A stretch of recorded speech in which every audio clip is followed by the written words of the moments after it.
আমার যেমন সুযোগ হচ্ছে একদম মিষ্টি রোদে বিকেলবেলা খোলা আকাশের নিচে খেতে বসে প্রকৃতি দেখার, প্ল্যানিং করার যে আমার সামনে যে পতির জমি পড়ে আছে এখানে আমি কি চাষাবাদ করব।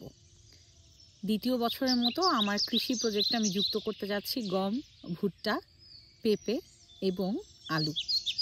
সো ধানের পাশাপাশি এবার আমাদের কৃষি প্রজেক্টে যুক্ত হয়েছে পেঁপে বাগান, ধান, গম, ভুট্টা এবং আলু। আশা করি নিত্য পণ্যের দাম যেভাবে বাড়ছে সেভাবে তো চাহিদাও বাড়ছে। আমরা নতুনভাবে নতুন উদ্যোক্তারা কৃষি প্রজেক্টের মাধ্যমে আমাদের নিজেদেরকে উদ্যোক্তা হিসেবে পরিচিত তো করতে পারবই, ব্যবসায়িকভাবেও আমরা ইনশাল্লাহ সফল হব।